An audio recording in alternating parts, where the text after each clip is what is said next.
Assalamualaikum warahmatullahi wabarakatuh.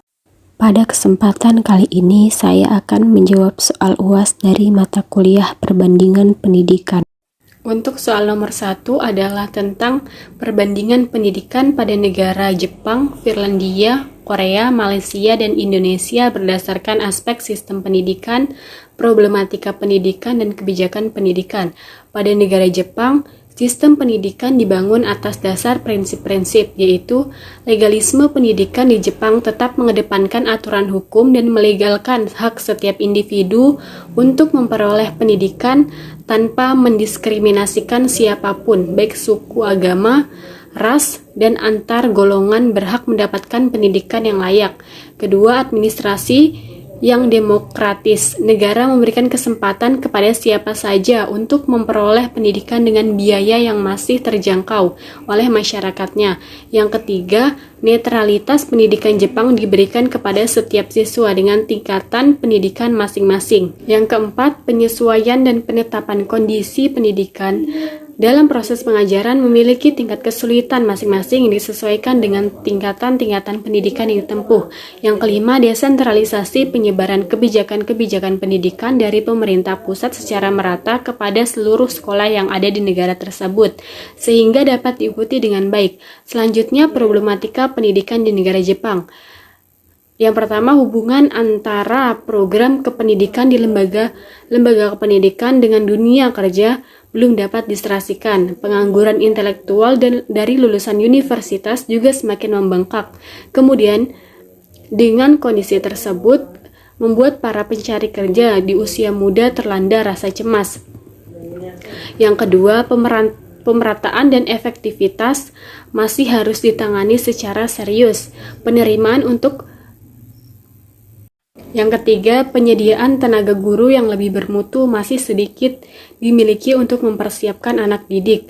Menghadapi masyarakat masa depan yang semakin kompleks, pendidikan karakter bagi generasi muda Jepang masih dirasa belum berhasil setelah Perang Dunia Kedua. Untuk itu, pendidikan guru masih perlu diprioritaskan ke arah strategi pendidikan karakter tersebut dan lembaga pendidikan guru perlu tingkatkan mutunya. Yang keempat, sekolah masih belum dapat meningkatkan inisiatif dan kesabaran karena masih timbul kekerasan dan kejahatan di mana-mana pada kalangan remaja. Yang kelima, diskriminasi sosial baru di bidang pendidikan. Tidak ada yang bisa menyangkal fakta bahwa diplomatisme Jepang menghasilkan diskriminasi sosial baru di sekolah. Selanjutnya, kebijakan pendidikan di negara Jepang. Pendidikan SD hingga SMP merupakan pendidikan wajib yang harus diikuti oleh setiap siswa di Jepang, di mana pendidikan tersebut menjadi dasar-dasar pembentukan kepribadian, watak, dan perilaku.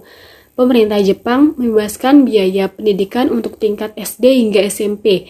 Pendidikan tersebut diikuti oleh siswa yang berusia 6-15 tahun. Setiap tanggal 1 April, sekolah dasar di Jepang mulai membuka tahun ajaran baru dan membuka pendaftaran bagi para calon-calon siswa di setiap jenjang. Selanjutnya, negara Finlandia. Sistem pendidikan di negara Finlandia memiliki tujuan utama untuk mewujudkan level education for all. Guru di Finlandia harus memiliki gelar master dan mengajar dengan menggunakan berbagai metode pembelajaran kooperatif. Pendidikan di Finlandia dikenal sebagai sistem pendidikan terbaik di seluruh dunia. Sistem pendidikan di Finlandia tidak memberlakukan pemeringkatan institusi pendidikan dan merupakan sistem inklusif di mana semua siswa dianggap setara dalam haknya untuk mendapatkan pendidikan. Selanjutnya, problematika pendidikan di Finlandia. Yang pertama, lebih mengutamakan kepada siswa yang berkemampuan rata-rata. Siswa yang kurang mampu dalam berproses dalam pembelajaran hanya dapat menyimak dan menyaksikan apa saja penjelasan yang tertera semata hanya karena mereka tidak mau tertinggal dari yang lainnya. Akan tetapi, dari hal itu jarang ada kompetisi dalam hal mencari bakat minat karena pihak sekolah pun tidak mensosialisasikan hal tersebut agar tidak terjadi kesenjangan antara pelajar. Yang kedua, menekankan pendidikan dasar. Pendidikan dasar sangat dipentingkan di sistem pendidikan Finlandia, termasuk dalam level universitas. Pada level awal atau semester awal, hanya mata kuliah dasar yang diberikan oleh profesor dan dosen. Selebihnya mata kuliah seminar yang memberikan kebebasan mahasiswa memilih topik yang diminati, atau membuat laporan dari buku bacaan. Bisa juga membuat laporan dari kuliah online yang pernah dilakukan. Selanjutnya, tidak ada kompetensi dan tidak ada formalitas. Selanjutnya, ada kebijakan pendidikan di negara Finlandia. Yang pertama, pekerjaan rumah diberikan sedikit mungkin, maksimum hanya menghabiskan waktu setengah jam untuk belajar di rumah. Selanjutnya, guru yang mengajar di SD semuanya harus tamatan S2 dan itu pun harus 10 besar dari fakultas keguruan. Selanjutnya di Finlandia, guru bebas memilih rancangan pembelajaran atau RPP dan buku pelajaran yang sesuai dengan pertimbangannya. Dalam proses pembelajaran, hampir semua guru menciptakan metode mengajar yang menyenangkan. Motivasi intrinsik adalah kata kunci keberhasilan siswa. Bahasa Inggris mulai diajarkan di kelas 3 SD. Selanjutnya di negara Korea. Sistem pendidikan di negara Korea Selatan yang berkualitas bertumpu pada 4 pilar, yakni menempatkan pendidikan sebagai pusat dari strategi pembangunan jangka panjang, mendapatkan orang yang tepat untuk menjadi guru, mengembangkan guru-guru tersebut menjadi pengajar yang efektif, dan mengutamakan teknologi informasi dan komunikasi atau TIK dalam pendidikan. Problematikanya adalah pendidikan yang bermasalah pada waktu. Selanjutnya, kebijakan pendidikan di negara Korea. Kebijakan pendidikan di Korea Selatan dilakukan melalui 2 hal utama, yakni kurikulum dan metode pengajaran, yang menggabungkan guru dan siswa sebagai pusat pembelajaran yang didukung oleh kepercayaan dan faktor sosial budaya. Pembelajaran berpusat pada siswa tercermin pada kebijakan terhadap pendidikan progresif. Selain itu, para pembuat kebijakan memiliki kepercayaan dan praktik Konfusianisme yang merupakan warisan dari Jepang, Cina, daratan, dan Vietnam dengan memprioritaskan belajar mengajar kredensialisme dan universitas orang tua untuk membimbing pribadi anak sekaligus kewajiban anak belajar. Selanjutnya di negara Malaysia, faktor utama dalam sistem pendidikan di Malaysia harus dibangun dalam sebuah pendidikan. Seorang guru yang memiliki kompetensi yang baik, karena sebenarnya setiap negara-negara yang termasuk dalam ASEAN memiliki ideologi-ideologi resmi yang mengandung norma dan nilai-nilai tertentu. Sistem dalam sebuah pendidikan sebenarnya dikaitkan dengan proses perkembangan yang ada dalam masyarakat. Jika sistem pendidikan nasional juga harus dikaitkan dengan perkembangan dan kebutuhan suatu negara, sehingga fungsi dari sebuah sistem pendidikan tentunya harus menjadi sebuah agen dalam perubahan kultur, sosial, dan keilmuan, tentunya juga disertai dengan potensi, moral, dan nilai-nilai yang ideal. Selanjutnya, problematika di pendidikan di negara Malaysia. Yang pertama, biaya pendidikan yang mahal. Yang kedua, kesejahteraan guru yang dipermainkan, dan yang ketiga, keterlepasan dari pendidikan karakter. Selanjutnya, kebijakan pendidikan di negara Malaysia. Malaysia mengadakan perubahan kebijakan pendidikan secara berarti, diantaranya memperkenalkan pendidikan prasekolah dalam sekolah rendah. Yang kedua, mengurangi tahun sekolah di sekolah rendah dari 6 menjadi 5 tahun bagi murid yang cerdas, dan sebaliknya menambah tahun lama sekolah menjadi 7 tahun bagi murid yang lambat. Yang ketiga, memberikan peluang pendidikan kepada seluruh pelajar dengan melanjutkan waktu belajar mereka dari 9 hingga 12 tahun, yaitu sampai tingkat 5 di peringkat sekolah menengah. Yang keempat, mengutamakan pendidikan teknologi dengan tujuan melahirkan pelajar yang mahir dalam bidang seni perusahaan, perdagangan, dan ekonomi. Selanjutnya, pada negara Indonesia, sistem pendidikan di negara Indonesia mengalami serangkaian transformasi dari sistem persekolahannya. Hal ini bisa dilihat dengan adanya perubahan undang-undang tentang pendidikan, yaitu UU Nomor 4 Tahun 1950 tentang dasar-dasar pendidikan dan pengajaran di sekolah untuk seluruh Indonesia, dan Undang-Undang Nomor 20 Tahun 2003 tentang Sistem Pendidikan Nasional. Melalui undang-undang ini, maka pendidikan nasional telah mempunyai dasar legalitasnya. Selanjutnya, problematika pendidikan di negara Indonesia. Yang pertama, masalah kurikulum. Permasalahannya meliputi persoalan konsep dan pelaksanaannya. Asal masalahnya yakni bagaimana sistem pendidikan bisa membekali siswa bagi yang tidak melanjutkan ke perguruan tinggi untuk terjun ke lapangan kerja. Yang kedua, kurangnya tenaga pendidik secara objektif. Jumlah guru yang masih kurang memadai khususnya di daerah terpencil. Di sana hanya ada sekitar 3-4 orang. Dan yang terakhir, sarana prasarana terdapat perbedaan cukup besar mengenai kualitas pendidikan antar sekolah yang berada di kota dan di daerah terpencil. Selanjutnya, kebijakan pendidikan yang ada di negara Indonesia. Yang pertama, mengupayakan perluasan dan pemerataan kesempatan memperoleh pendidikan yang bermutu tinggi bagi seluruh rakyat Indonesia menuju terciptanya manusia Indonesia berkualitas tinggi dengan peningkatan anggaran pendidikan secara berarti.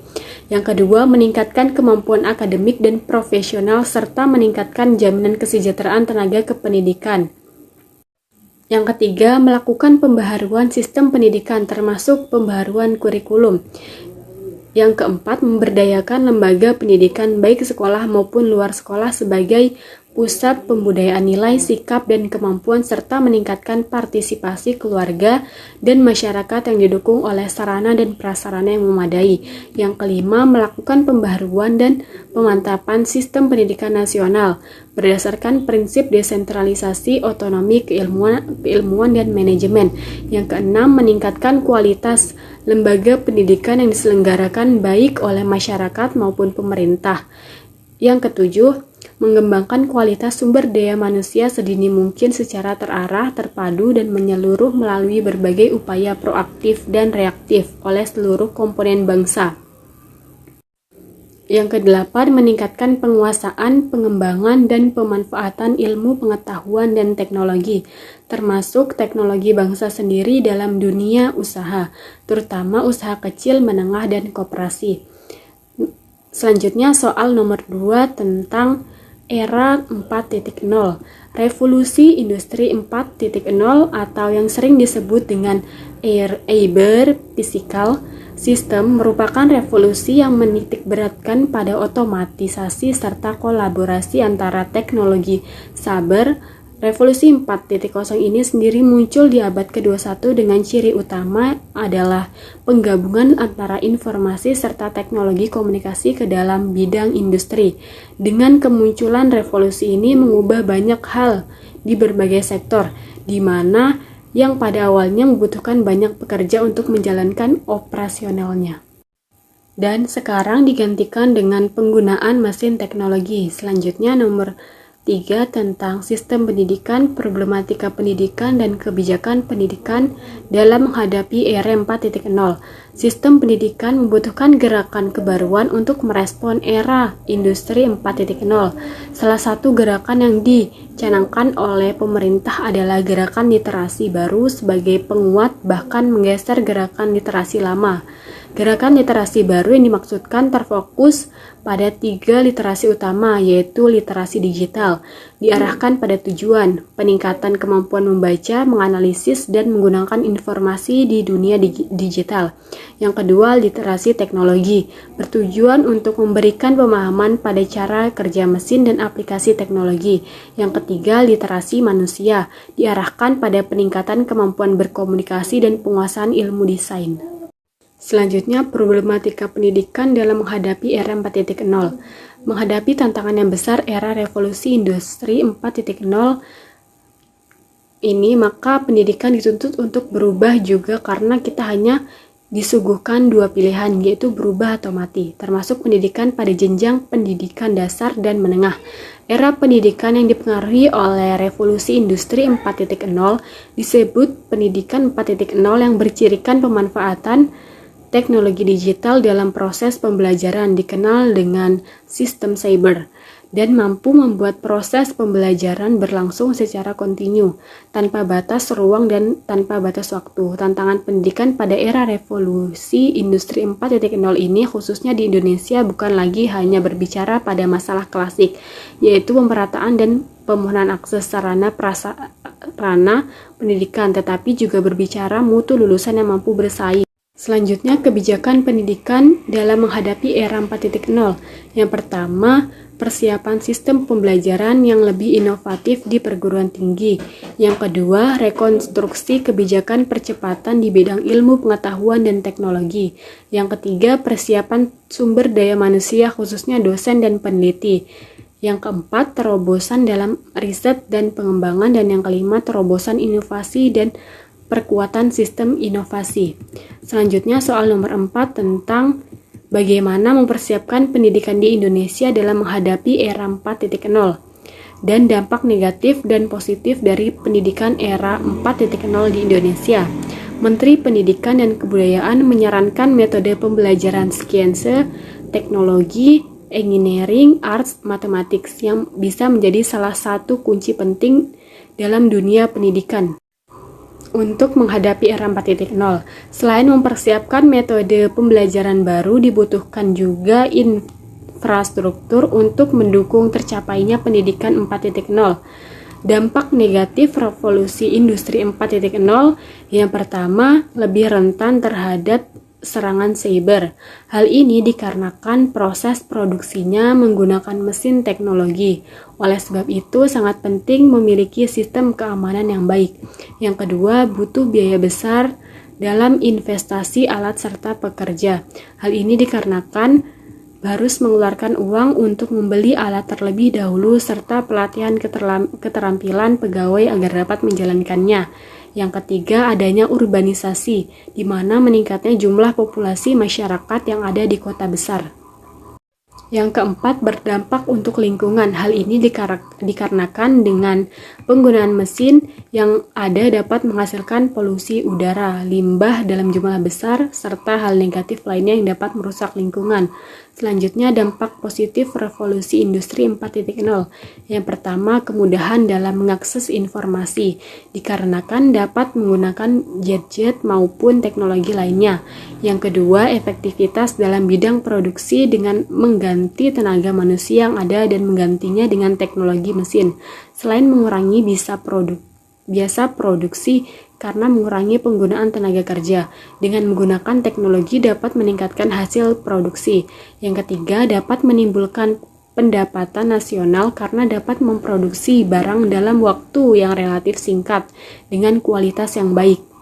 Yang keempat, peningkatan peluang kerja bagi tenaga ahli. Hal ini dikarenakan walaupun menggunakan mesin, tetap saja membutuhkan tenaga ahli manusia untuk menggerakkannya. Sekian, itu saja jawaban dari saya. Sampai ketemu di lain waktu.